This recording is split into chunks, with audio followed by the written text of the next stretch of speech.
స్నేహితుని వద్దకు వెళ్ళి, స్నేహితుడా, నాకు 3 రొట్టెలు బదులేము. నా స్నేహితుడు ప్రయాణం చేయించు మార్గంలో నా యొద్దకు వచ్చి ఉన్నాడు. అతనికి పెట్టుటకు నా యొద్ద ఏమీ లేదని అతనితో చెప్పినలా అతడు లోపలనే ఉండి, నన్ను తొందర పెట్టవద్దు, తలుపు వేసి ఉన్నది, నా చిన్న పిల్లలు నాతో కూడా పండుకొని ఉన్నారు, నేను లేచి ఇయ్యలేనని చెప్పిన. అతడు తన స్నేహితుడైనందున లేచి ఇయ్యకపోయినను అతడు సిగ్గుమాలి మాటి మాటికి అడుగుట వలనను లేచి అతనికి కావలసినవన్నీ ఇచ్చును అని మీతో చెప్పుచున్నాను. అటువలే మీరును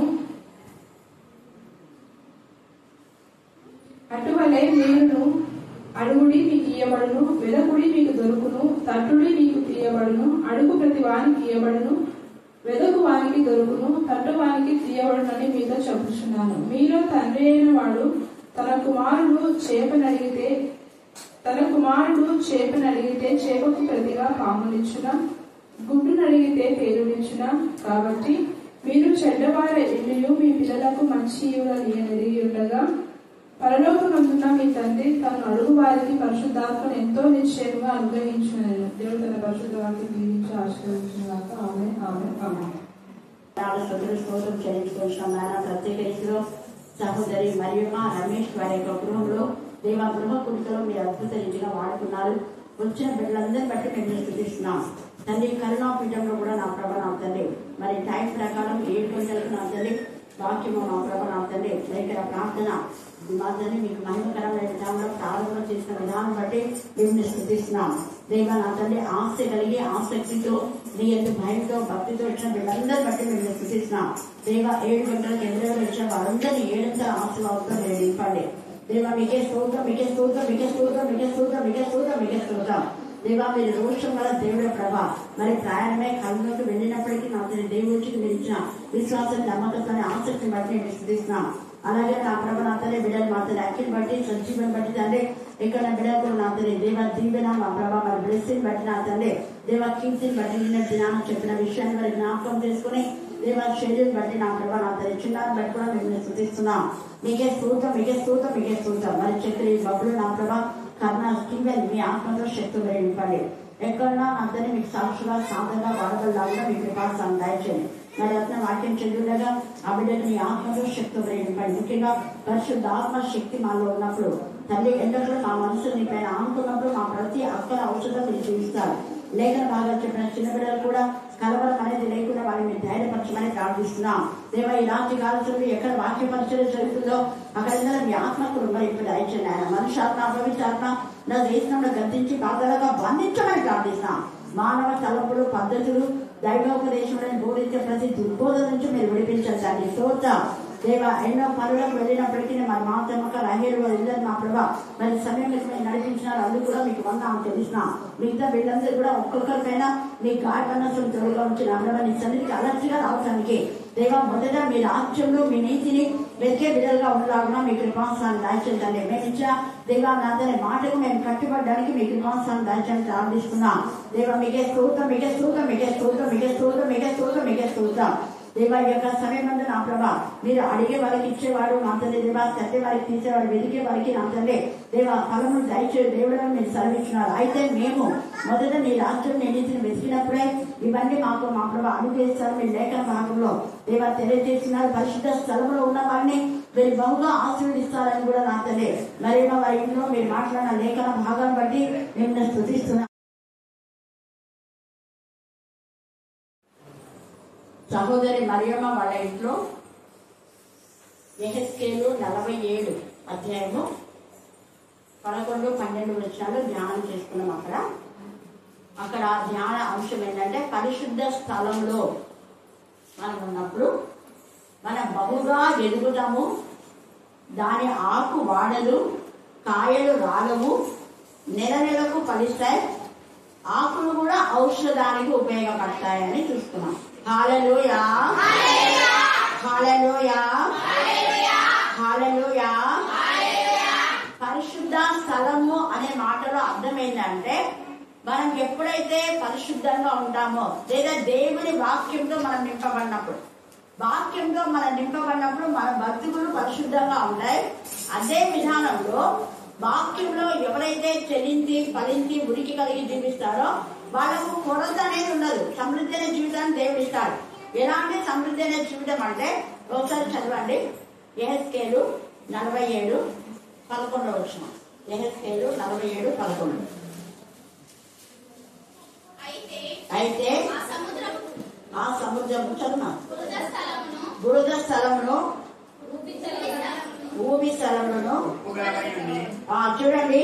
అయితే ఆ సముద్రము బురద స్థలములను భూమి స్థలమును ఉప్పు గలవైంది బాగు కాకయుండును. ఎవరు వీళ్ళు అంటే దేవునిలో ఉన్నారు. వీళ్ళు ఎక్కడున్నారు అంటే బురద, పరిశుద్ధ స్థలంలో లేరు. బురదలో ఎవరున్నారు చెప్పాలా? బురదలో ఎవరుండదు తెలియదా మీకు? పందులు దున్నపోతులు ఉంటాయి. మళ్ళీ ఎద్దులు తక్కువ, ఎక్కువ దున్నపోతులు ఉంటాయి. ఆ బురదలో పొద్దుతా ఉంటాయి దున్నపోతులు, పందులు. కుక్కలు కూడా తక్కువనే. కొంచెం వాటికి వీడికి కొద్దిగా మర్యాద తెలుసో ఏమో తెలియదు నాకు, కానీ ఎక్కువ పందులు దున్నపోతులు ఉంటాయి. అవి ఎందుకంటే బాగా కడిగి మనం పందిని ఎన్నిసార్లు కడిగినా కూడా మళ్ళీ ఇక్కడ కూడా కొంతమందికి ఎన్నిసార్లు చెప్పినా కూడా వాళ్ళు రైట్ వేలోకి రాదు, రాంగ్ వేలోనే వెళ్తుంటారు. వాళ్ళ వే అంతే, ఎన్నిసార్లు చెప్పని అంతే. బాగు కాక అంటున్నాడు అక్కడ. నిన్న నేను చెప్పిన మళ్ళా చెప్పదు మరియమ్మ వాళ్ళ ఇంట్లో ప్రేయర్ ఉంది, వచ్చే వాళ్ళంతా రండి అని చెప్పి. అసలు 5 గంటలకే తయారైంది డ్రెస్. God bless you. చెప్పండి డ్రెస్కి 5 గంటలకు వాళ్ళంతా అయిపోయింది. డ్రెస్ తయారైందంటే 5కే తయారై ఉండక నువ్వు ఎప్పుడు చూస్తే అప్పుడు రావాలని అని చెప్పేసి. తర్వాత మిగతా పిల్లలు దేవుడిని పిలిస్తే కన్నులు ఉన్నాడు చేయాలని చెప్పినాడు. వెంటనే వచ్చినాడు దాన్ని. నేను దాదాపు 7 ఆ టైంలో చేసిందా, టైం అవుతుంది అని. 1 అవర్ ఎక్కడికైతే 8. అది ఆసక్తి తప్ప. ఎందుకు నేను చెప్తున్నానంటే అఖిల్ ఊరికి ఒక్క మాట నేను చెప్పినా గుర్తుపెట్టుకున్నాడు. ఎన్ని పనులు నాకు తెలియదు. చిన్న పాప కూడా వచ్చింది, చిన్న పాప గాడ్ వచ్చి ఎంత బాగా అసలు ఆ పిల్ల ఇంకా నేను బండి మీద ఎక్కడ పడుతుంటే బాగా గట్టి పట్టేసుకునేది చొక్క, వాళ్ళ మామూలు చొక్క. ఎందుకు పిల్లలకు కూడా ఇంత ఆసక్తి చూడాలి. హల్లెలూయా హల్లెలూయా. ఈ రోజంతా ఎక్కువగా నిజంగా టీనేజ్ బాయ్స్ గర్ల్స్ వెంటనే నేను చెప్పిన వెంటనే ఎక్కడో ఉన్నారు పాపము సజ్జీగా ఆటో తీసుకొని వచ్చారు. నడిచే పని కూడా లేకుండా. ఆ ఆటో కూడా దేవుని పని, దేవునికి ఇష్టం మనం చేయాలనుకున్నప్పుడు ఇప్పుడు నేను చెప్పొచ్చు ఏమని 7 గంటలకు ప్రార్థన ఉందమ్మా ఎక్కడలే అని చెప్పొచ్చు. కానీ దేవుని పనికి మనం ఎప్పుడైతే స్టెప్ వేస్తామో అన్ని దేవుడు సమకూరుస్తాను. నేను నడవకుండా కూడా మరి వెహికల్లో వెళ్ళే కృపను దేవుడు ఇచ్చినాం. ఆ వెహికల్లో వాడు వెంటనే ఇవ్వడం కూడా. ఇవన్నీ ఎందుకు చెప్తున్నాను అంటే మనము పరిశుద్ధమైన ఆలోచన, పరిశుద్ధమైన తలంపులు, వాక్యమే పరిశుద్ధం. వాక్యం కంటే ఇంకోటి ఏది లేదు. ఎప్పుడు మనం వాక్యంలో ఉన్నప్పుడు వాటంతరికమే దేవుడు సమకూర్చేస్తారు అంతే. అంటే రాబోయే సైతాను కూడా రాకుండా వాళ్ళు వెళ్ళిపోతారు. గుర్తుపెట్టుకోండి. సాతాను అనేది మనం శోధించకుండా వాడు భయపడి వాడు పారిపోతాడు. ఏదైనా ముమ్మాడు శోధించాడు, తర్వాత పారిపోయానని వాక్యంలో గద్దించాడు. గద్దిస్తేనే అందుకే తప్పు చేసే వాళ్ళు వెంటనే గద్దించాలి. ఒక 2వ రోజు గద్దించాడు. మనం చాలా మందిని గద్దించాం కాబట్టి వాళ్ళు ఇంకా అలాగనే ఉండి నిద్రమత్తులకు జరిపే చదువులు అనుకుంటారు. సింపుల్. అయితే 2-3 సార్లు గద్దించాడు. ఇంకా మీ ఇష్టం అని ప్రార్థన చేయండి అలా ఏమన్నాడు? 2 సార్లు గద్దించి తర్వాత ఏమన్నాడు? బాగున్నాడు ఇంకా నిద్ర ఉంది. అందుకే ప్రకటన మనం చూస్తే 22లో కూడా నిన్న ఎవరో చెప్తున్నారు, అక్రమం చేయవాళ్ళ అక్రమే చేయండి, పాపంలో ఉండేవాళ్ళు పాపంలో ఉండాలి, పరిశుద్ధులుగానే ఉండాలి. మనం పరిశుద్ధుల కోసమే తాకత్తే పడాలి. ఇంకా వాళ్ళు మనం చెప్పినా విన్నారు కాబట్టి వాళ్ళని పట్టించుకోకుండా మన పరిశుద్ధత గురించే. పరిశుద్ధులు ఎంత చక్కగా ఇంకా పరిశుద్ధులుగా ఉండాలంట. అలాగే ఇక్కడ మనం చూస్తే యెహెజ్కేలులో కూడా ఇవి బురదగా ఉన్నాయి. అవి ఎంత చెప్పినా కూడా ఎంత మనం మార్చాలని మనం ప్రయత్నిస్తాం కానీ మాలలు వదిలేసేయండి అన్నాడు. తండ్రి అయిన దేవుడు కూడా ఇక్కడ వదిలేసినాడు వారి గురించి. ఆ బురద స్థలాల గురించి వదిలేసి ఏం చూస్తున్నాడు ఆయన అంటే పరిశుద్ధమైన స్థలం. బురద స్థలాలు కాదు ఇక్కడ. పరిశుద్ధమైన స్థలంలో ఉండే వాళ్లకు ఎన్ని బ్లెస్సింగ్స్ ఉన్నాయి చూడండి. ఏంటి ఆ పరిశుద్ధమైన స్థలంలో ఉండేవాళ్ళు అంటే 12వ వచనంలో నదీ తీరంన ఇరు ప్రక్కలని నువ్వు రెండు కుడి వైపున ఎడమ వైపున నువ్వు వ్యాపిస్తావు. కుడి ఎడమల దేవునికి సహాయకారుగా ఉన్నాడు. ముందు వెనక కుడి ఎడమల నలువైపులా దేవుని సన్నిధి నీకు తోడుగా ఉంటుంది. ఆయన సన్నిధి దూత నీ కుడి ప్రక్కన నిలుస్తుంది అని. కారణం నీవు కుడికి ఎడమకు తిరక్క దేవుని వైపు నువ్వు చూసినప్పుడు నువ్వు కుడి వైపు ఎడమ వైపు ఆశ్రయించబడతావు. అపవాది కుడి వైపు వచ్చినా ఎడమ వైపు వచ్చినా వాడిని తల చిన్నగొట్టేస్తారు. అపవాదిని ముందున్నా వెనకున్నా వాడిని తల చిన్నగొట్టేస్తారు. కారణం ముందు వెనక కుడి ఎడమల తండ్రి అయిన దేవుడు. ఆయన నీతి మన ముందు నడుస్తుందనేది వాక్యంలో యెషయా 58లో.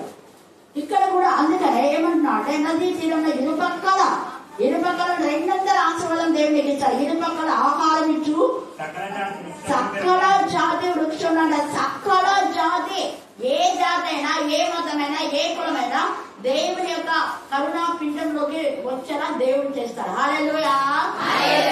మన కరుణా పీఠం ఫెలోషిప్ లో ముస్లిమ్స్ ఉన్నారు, రెడ్డిస్ ఉన్నారు, సకల మతాలు వాళ్ళ జాతి వారు. ఫలానా జాతి ఒక్కడే కాదు, ఇది ఒక్కరికి చెందింది కాదు.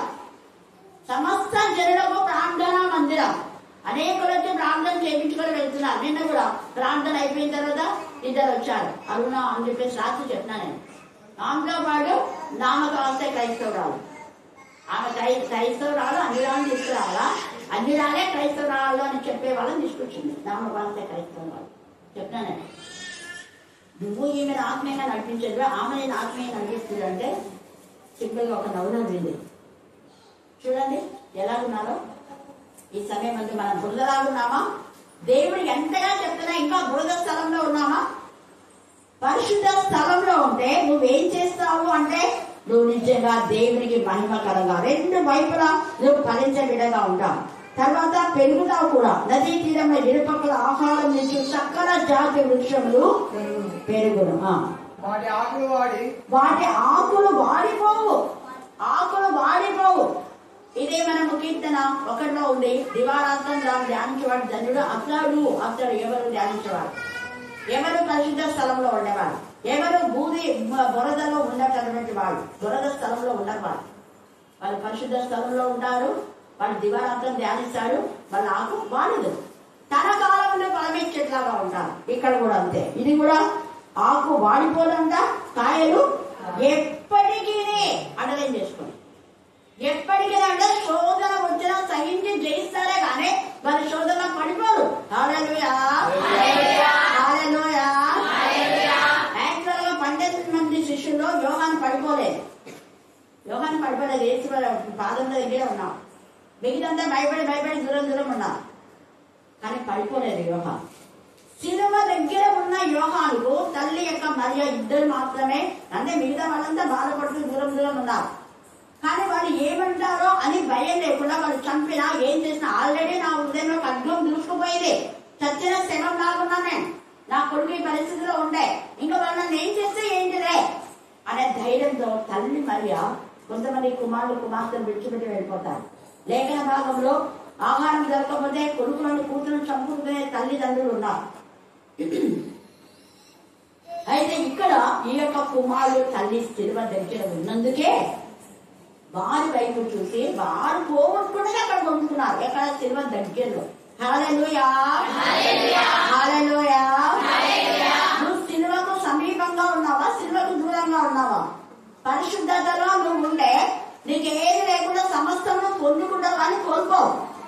నువ్వు ఏదైనా కోల్పోతున్నావు, మనశ్శాంతిని కోల్పోతున్నావన్నా, విజయాన్ని నీకు రాలేదన్నా, ఏదైనా ప్రార్థనకి జవాబు రాలేదు అంటే నువ్వు పరిశుద్ధ స్థలంలో లేవు, సిలువకు సమీపంగా లేవు. సిలువ మార్గంలో వెళ్తే సమస్తంలో మనకు దేవుడిస్తాడు. అడుగుడే ఇవ్వబడినాడు. వాడు అడగపోయినా వాళ్ళ హృదయము ఘోష యేసై విన్నాడు. వాళ్ళు పైకి ఏం చెప్పలేదు. తల్లి రాని నువ్వు వెళ్ళిపోతున్నావు, నా కుమారుడు ఏకైక కుమారుడు నువ్వే కదా ఇంతవరకు నన్ను ఆదరించింది, నువ్వు వెళ్ళిపోతే నా బ్రతికేంద్రా అన్నట్టుగా తల్లి మరియ యొక్క ఘోష ఏసైకి అర్థమైపోయింది. అమ్మా నేను వెళ్ళిపోయినా ఇదిగో నీ కుమారుడు ఇతను, నేను తండ్రికి చెప్పిన మాట ప్రకారం నా పని నేను చేసుకున్నా, వెళ్ళిపోతున్నా. నువ్వు నన్ను పెంచావు, పెద్ద చేశావు.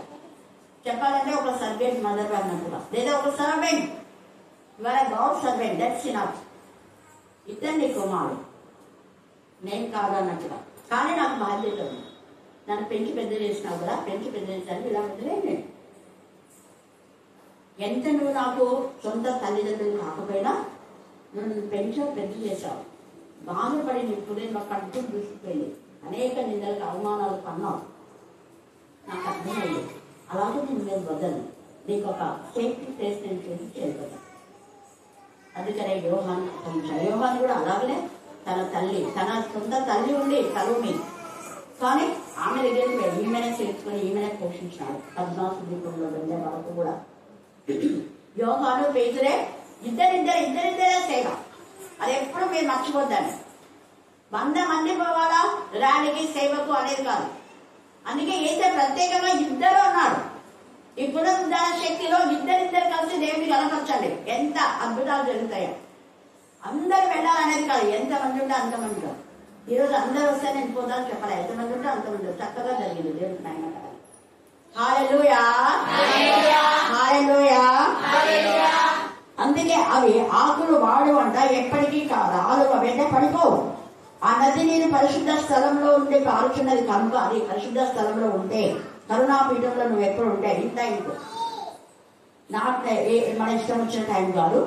తర్వాత అన్నట్టు ఆ చెట్లు నెలకు కాయలు కాదు, నెలకు నువ్వు ఫలిస్తూనే ఉంటావు. తర్వాత వాడి పండ్లు ఆహారములకు, చూడండి కాయలు రాలవు, పండు వరకు ఉంటుంది, ఆహారములకు ఉంటుంది, మరి ఆకులు ఔషధానికి. ఇన్ని బ్లెస్సింగ్స్ పరిశుద్ధ స్థలంలో ఉండే వారికి. మళ్ళీ చెప్తాను, ఇప్పుడు ఇక్కడికి వస్తే ఏంటి, ఇక్కడ పరిశుద్ధాత్మతో శక్తితో నేను నింపబడాలి. ఈ 2025 పునరుద్ధానం యొక్క మెసేజ్ విన్న ప్రతి ఒక్కరు పునరుద్ధాన శక్తిని పొందుకోవాలి. పునరుద్ధాన శక్తి ఏంటంటే పరిశుద్ధాత్మతోనూ శక్తితో. అందుకనే పరిశుద్ధాత్మ తనను అడుగు వారికి ఎంతో నిశ్చయంగా దయచేయడాన్ని చెప్పడానికి ఈ యొక్క ఉపమానం చెప్పాడు. పైన ఇద్దరు స్నేహితులు, ఒక స్నేహితుడు అంట మరొక స్నేహితుడి దగ్గరికి వచ్చాడు. ఒక స్నేహితుడి దగ్గరికి వస్తే ఆ స్నేహితుడు తన స్నేహితుడి కోసమే వెళ్ళి ఈ టైంలో వచ్చాడు. 3 రొట్టెలు ఉంటే అంటే పిండి అయిపోయింది. ఒకరి పిండి ఉంటే చేసేవాళ్ళేమో, ఇప్పుడు పోయి పిండి మళ్ళా దాన్ని పట్టించుకొచ్చి చేసి టైం అంతా ప్రాసెస్. అయినా నేను ఇస్తాను మళ్ళీ బదులు అంటున్నాడు. మళ్ళీ ఇవ్వడం కోసమే. చాలా మంది బదులను తీసుకొని ఇచ్చేస్తున్నారా? మీరు మాట కట్టుబడుతున్నారా? చూడండి, ఇక్కడ చాలా ఉన్నాయి. దేవుడు నీకు అడిగిన వెంటనే నీ ప్రార్థన వింటాడు, నీ ప్రార్థనకు జవాబిస్తాడు. కానీ నువ్వు ఎలాగా తీసుకున్నావో అలాగనే ఇచ్చేసాడు. ఇతను అంటున్నాడు మళ్ళా నేను ఇస్తా, అవి అప్పు కోసమే అంటాడు, మరలా బదులు అంటాడు ఇక్కడ ఎంత తేజగా. తర్వాత ఏమన్నా అంటే ఒకవేళ అతను ఇవ్వకపోతే తొందరగా ఇక్కడ అన్నాడు చూడండి, పదే అడుగుతా ఉంటే అతడు లోపలనే నుండి నన్ను తొందర పెట్టవద్దు, తలుపు వేసి ఉన్నది, నా చిన్నపిల్లలు నాతో కూడా పండుకొని ఉన్నారు, నేను లేచి ఏదైనా చెప్పునా క్వశ్చన్ వేస్తున్నాడు. ఎందుకంటే అలా చెప్తే వీళ్ళకి సిగ్గులేదు అన్నాడు. వీడు కూడా స్నేహితుడే. అక్కడ వచ్చిన వాడు ఒక స్నేహితుడి కోసం వచ్చాడు, వాడి కోసం రాలేదు. గుర్తుపెట్టుకోండి, అతను ఎవరి కోసం అడుగుతున్నాడు? తన కోసం కాదు. తన కోసం కాకుండా ఇతరులకు మేలు చేయాలని మేలు చేసే మంచి నేచర్ కదా ఒక స్నేహితుడు. మరొక స్నేహితుడు అడిగితే అతను లేదు అంటే సిగ్గులేని వాడు అంటారు. స్నేహితుడు కానే కాదు. ఎందుకంటే ఇద్దరు వచ్చింది స్నేహితుల కోసమే వచ్చాడు. అప్పుడు వీడికి మనసాక్షి అంటున్నాడు, నా స్నేహితుడు వచ్చాడు అంటున్నాడు. నాకు కాదు నా స్నేహితుడు. నా స్నేహితుడికి ఇవ్వమని మరొక స్నేహితుడు అడుగుతున్నాడు. ఆ మరొక స్నేహితుడు నేను ఇవ్వను అంటే వాడి స్నేహితుడే కాదొస్తాడు. అదే కదా. మళ్ళీ ఏమంటున్నాడు, మళ్ళీ తర్వాత ఎంత తలుపు వేసి అని అనడు. తర్వాత ఇంకా ఏమంటున్నాడు చూడండి, అతడు తన స్నేహితుడు అయినందున లేచి ఇయ్యకపోయినను అతడు సిగ్గుమాలి వేరే స్నేహితుల కోసం అడుగుతున్నాడు. ఎంత ఈ మాట చదువుకోండి. వేరే వాళ్ళ కోసం సిగ్గుమాలి మీరు పదే ఇబ్బంది చేస్తారా? ఎన్నిసార్లు అడిగినా కూడా కొన్నిసార్లు మనం రాము కరెక్ట్ కాదు. ఎన్నిసార్లు చెప్పినావు ఎక్కడ చూడండి, సిగ్గుమాలి. దేవుని వాక్యం చెప్పడానికి సిగ్గుమాలి కూడా మనం చెప్పాలి. సిగ్గుపడే నక్కలేని పనివాళ్ళ మనకు ఉండాలి. సిగ్గుమాలంటే సిగ్గుపడకూడదునే కదా అర్థం. సిగ్గెందుకు? ఒక స్నేహితుడు ఇంకో స్నేహితుడు అడుగుతున్నాడు, అక్కడ సిగ్గుపడేది లేనే లేదు. అక్కడ సిగ్గుపడే పరిస్థితే లేదు. అక్కడ దేవుడి వాక్యాన్ని మంచి విషయం చెప్పడానికి సిగ్గెందుకు మనకు? ఎవరో ఏమనుకుంటారంట చూడండి. తర్వాత ఏమంటున్నాడు ఇక్కడ, సిగ్గు మాటి అడుగునే వలనైనను, అది కేవలం ఉదాహరణ. అయినను అంటే దీంట్లో అర్థం చేసుకుని చాలా ఉంది. లేచి అతనికి కావలసినవని ఇచ్చును. ఇవ్వడం చెప్పాలా? ఏమన్నాడు? మరి నువ్వు ఇస్తున్నావా? చూడండి, పదే పదే అడిగితే ఇస్తున్నారా? ఇచ్చును అని మీతో చెప్పుచున్నాను. ఇచ్చును అని చెప్తున్నాడు. ఎంత చక్కగా అక్కడ వాళ్ళు ఏమంటున్నారు, ఏది వాళ్ళు అడుగుతున్నదనే ఇచ్చును పొందుకున్నాడు. అతను ఎలాగ ఇచ్చాడో నేను కూడా తన అడుగు వారికి అలాగనే ఇస్తా. ఇవ్వనని మీరు ఎలా అనుకుంటారు? చూడండి, యేసయ్య ఎంత క్లారిటీగా మనం మాట్లాడుతున్నాం. నేను కూడా ఖచ్చితంగా ఇస్తాను. ఒక స్నేహితుడే అలాగిస్తే నేను ఇవ్వనా అన్నట్టు చెప్పి మళ్ళీ ఇంకొకటి చెప్తున్నాడు అక్కడ. మీరు తండ్రి అయిన వాడు తన కుమారుడు చేపను అడిగితే చేపకు ప్రతిగా ఏమిస్తాడు? ఇస్తారా? ఇక్కడ కొంతమంది ఇస్తారా అనేవాళ్ళు ఉన్నారంటే చెప్పేస్తాను. ఆయన మా నాన్న పెద్ద పనికిమాలోడు, చాలా క్రూరుడు, నరహంతకుడు. మేము అడిగితే తామే మమ్మల్ని తాము కట్ చేసి వండి మాకు పెట్టినాడు అనేవాళ్ళంటే చెప్పేసండి. లేకపోతే జస్ట్ సెటప్ అన్నాను. ఏంటి అంటే తండ్రిని గౌరవించండి. ఏ తండ్రి అయినా, ఎంత పనికిమాల తండ్రి అయినా, ఎంత క్రూరుడైనా తన పిల్లలకు కొంతైనా ప్రేమ ఉంటుందా లేదా? ఉంటుందా? అందరూ ఒప్పుకుంటారా? ఓకేనా లేదా? లేదనే వాళ్ళు చేసేసరి మీరేనా? మా తండ్రి చాలా క్రూరుడు, పామును చంపి మాకు వండి పెడతారు అనేవాళ్ళు చేసేసండి. Thank God. కాబట్టి గౌరవించండి. ఈరోజు దేవుడు ఈ వాక్యంతో మనతో మాట్లాడుతున్నాడు. తండ్రి తప్పు ఉన్నా కూడా మనం ప్రార్థన ద్వారానే సరిదిద్దాలి. కుమారుడి తప్పున్నా ప్రార్థన ద్వారా. కుమారుడు తప్పు చేసినాడు చంపమని కాదు, గద్దించాలి, కొట్టాలి. బాలుడు శిక్షకు అర్హుడే. బాలుడు శిక్షించలేడు, వాడు తప్పిపోద్దని వాక్యంలో ఉంది. చిన్నప్పటి నుంచి తల్లిదండ్రి పెంచి పెద్ద చేయకపోతే మనం ఇలాగయ్యామా? చెప్పండి.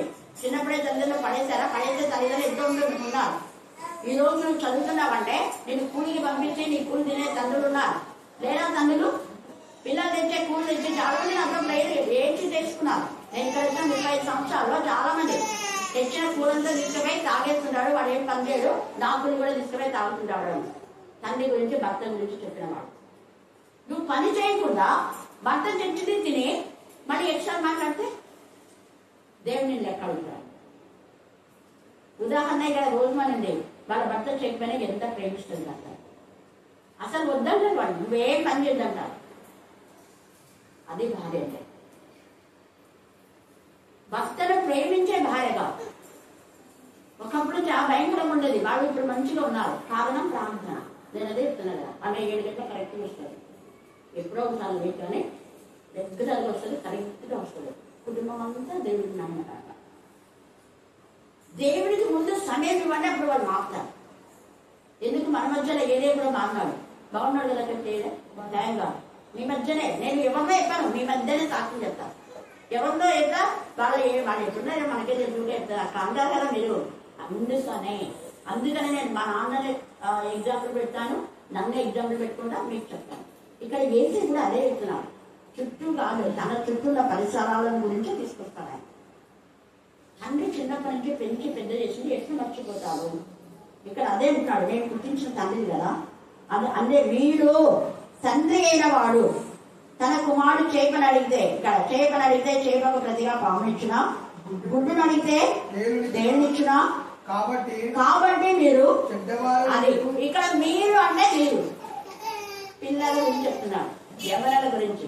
మీరు చెడ్డవారై ఉండి వాళ్ళ తండ్రి గురించి, తండ్రి అయినా లేదా పిల్లలైనా ఎవరైనా మీకు ఇంట్లో గొడవలు వచ్చినాయంటే మీరైనా చెడ్డవారైనా మీ తల్లులైనా చెడ్డవారైనా మీరు అంటారు కదా.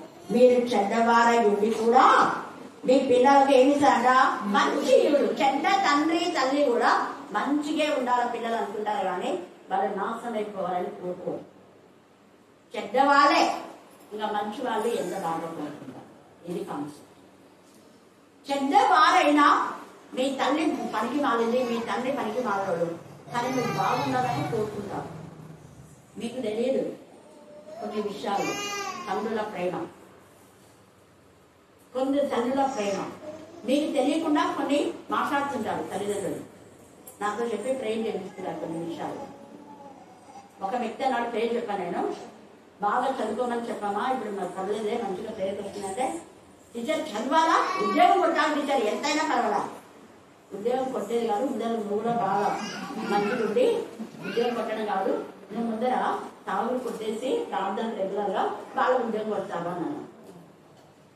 కరెక్ట్ మాటేనా? కరెక్టేనా అనేది? నేను బాధ పెట్టే విధానం అన్నానా? లేదు కదా. హల్లెలూయా. అవతల ఆ పిల్లలు కూడా వచ్చి ఏదైనా చెప్తే ముందర మీ బ్రతుకు మీరు సరిచేసి మీరు కరెక్ట్ వేలో ఉండాలి. మీరు ఇంటైపు ప్రార్థించండి, అప్పుడు వాళ్ళు మాట్లాడారు. వీళ్ళు ఏమనుకుంటారు? ఏమమ్మమ్మ వింటారు, అతనేమనుకుంటారు? ఎంతసేపు టీచర్ వాళ్ళ దగ్గర ప్రార్థన పోతుంది కాబట్టి వాళ్ళనే సపోర్ట్ చేస్తారు, నన్ను అస్సలు సపోర్టే చెయ్యరు. ఏమమ్మా నేను ఎంత ఇదిగా నమ్మకంతో వచ్చినా నీ దగ్గరికి ఏడ్చుకుంటా. నువ్వు నమ్మినా నమ్మకపోయినా నేను ఉన్న చెప్తున్నా, లేని చెప్పాను, నేను ఉన్న వాసం చెప్తున్నా. ఫస్ట్ నువ్వు ఎవరో మారాలని కాదు, ముందు నువ్వు మారి దేవుని సన్నిధికి రా, అప్పుడు వాళ్ళు మారుతారు. నేను మారకుండా ఉంటేనే మా నాన్న అది ఇదంటే మా నాన్న పైన నేను మాత్రమే మా నాన్న గురించి ఏం చెప్తాను మంచి కదా. హల్లెలూయా. నాలో రక్షణ అనేది లేకపోతే మా నాన్న చూడు నన్ను డాక్టర్ చేయలేదు, డాక్టర్ చేయొచ్చు నన్ను పంపాలని అదే కోపంతో ఏ తండ్రి అయినా అలా చేస్తాడా అని మళ్ళా నేను కొంతమంది పిల్లలు ఏ తండ్రి అయినా బిడ్డకు డాక్టర్ సీట్ వస్తే బిడ్డకు ఉంటారా అని క్వశ్చన్ చేస్తారు. నేను ఇవన్నీ క్వశ్చన్ చేయరా, మా నాన్న మాత్రమే అడిగిన ఉంటే అమ్మ లేదు కదా ఇంట్లో ఇబ్బంది చేస్తాను, నువ్వు చాలా సన్నగా ఉండేదాన్ని, బ్లడ్ అంటే నువ్వు భయపడతావు కాబట్టి నేను పంపలేదు. కొన్ని రోజులు ఏడ్చినా ఊరుకున్నా. కానీ ఇప్పుడు నాకు అర్థమైంది మా నాన్న ఎందుకు నన్ను చెప్పిన మాట అది నాకు ఇష్టం లేదు. టీచర్ పని చేసేది ఇష్టం లేకపోయినా కూడా చేసినందువల్ల ఇప్పుడు ఏమైందంటే పరిశుద్ధాత్మ, అందుకే ఈ విషయం చెప్తున్నాను. నేను పరిశుద్ధాత్మ గురించి దేవుణ్ణి అడిగినాను. ఎప్పుడైతే పరిశుద్ధాత్మను పొందుకున్నామో ఆ పరిశుద్ధాత్మలో దేవుడు ఏం చేస్తాడంటే అద్భుత కార్యం చేస్తాడు. పరిశుద్ధాత్మలో శక్తిలో నింపబడిన వాళ్ళకు వేరే డాక్టర్స్ కూడా వచ్చి వాళ్ళ ప్రార్థన విషయంలో మనకు తెలియజేస్తారు. హల్లెలూయా. హల్లెలూయా. హల్లెలూయా. ఎంతమంది డాక్టర్స్, కలెక్టర్స్, రాజకీయ నాయకులు, ఎమ్మెల్యేస్, ఎంపీస్ అప్పుడు అర్థమైంది దేవుని సేవలో వాడకూడదు. ఒక డాక్టర్ ఉంటే సేవకు కష్టం అని అనుకున్నాడో ఏమో తెలియదు. అప్పుడు నేను అనుకున్నా బాధపడ్డా, కానీ తర్వాత బాధపడ్డాను. ఇప్పుడు ఎప్పుడు మా ఇంట్లో ఎవరికంటే ఎక్కువగా గుర్తు చెయ్యని రోజంటూ ఉండదు. హల్లెలూయా. హల్లెలూయా. మన పరమున తండ్రి కూడా అంతే. నీకు ఇష్టం లేని దేవుడు నీకు ఇచ్చినాడని నువ్వు బాధపడచ్చు, నువ్వు అడిగింది ఇవ్వలేదని బాధపడచ్చు, కానీ అది నీ మేలు కోసమే. దేవుడు ఏది ఇస్తాడో నీ మేలు కోసమే. అందుకే ఇక్కడ క్లారిటీగా ఉంటాడు. ఏ తండ్రి అయినా ప్రపంచంలో ఎవరినన్నా తీసుకో, ఏ తండ్రి అయినా కూడా చేపని అడిగితే పాముని ఇవ్వడు అని దేవుడు చెప్తున్నాడు. నేను చెప్పాను, దీనికి ఫిక్స్ అయిపోయింది.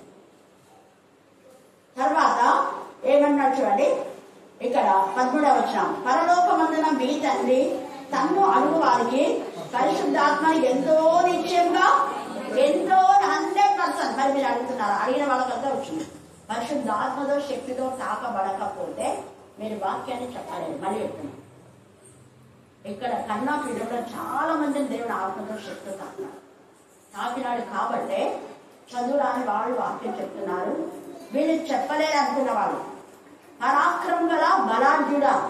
ఒకవేళ నేను ప్రార్థన చేసుకుంటున్నా, కొంతమంది పైన పేరు కనపడింది నాకు. ఏం పేరు కనపడిందని చెప్పండి. నేను మళ్ళీ చెప్తున్నా టాపిక్ వారు పరిశుద్ధాత్మ కోసం దేవా పరిశుద్ధాత్మతో శక్తితో నింపు అని నేను చేస్తున్నా. కరుణాపీఠంలో చదువురాని వాళ్ళు మరికొంతమంది లేఖనాలు చెప్పగలుగుతున్నారు అన్నాను కదా. అలాగా పరిశుద్ధాత్మతో నింపండి అని చేసినప్పుడు కొందరు పేర్లు కనపడినాయి కొందరి పైన. ఆ పేరు బట్టి వాళ్ళని అడిగిన మీరు వాక్యం చెప్తారు చెప్పాలి. ఎవరు ఉంటారు? ఏ పేరు? మరి ఇంకో పేరు ఏం పేరు ఉంటుంది? ఒక పేరు చూసినాను నేనన్నా, ఏ పేరు అంటారు?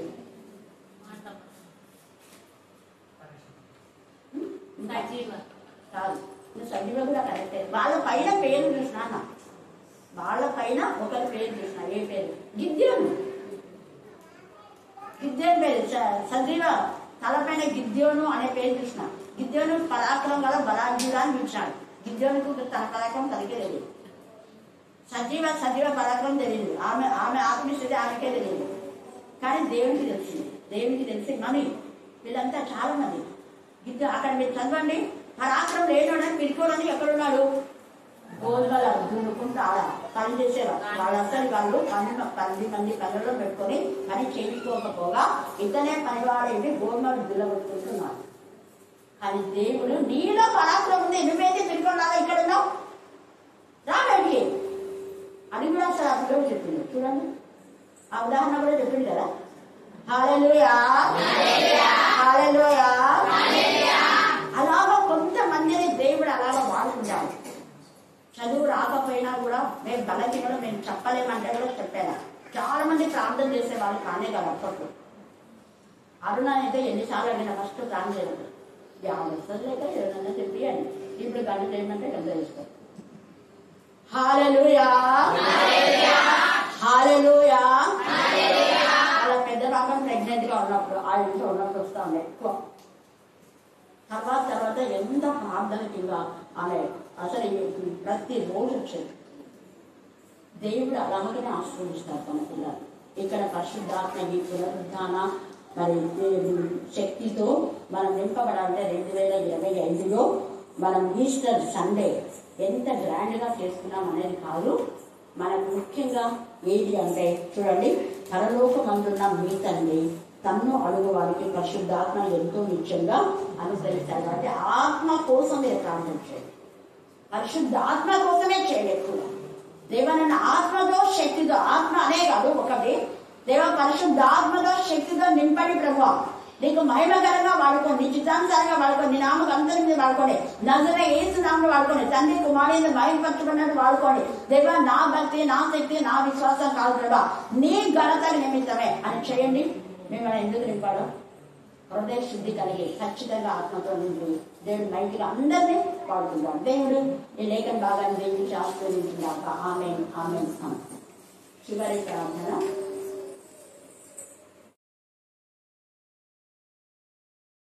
దానం బట్టి వందనములు, స్తోత్రములు, స్తోత్రములు, స్తోత్రములు ప్రభా.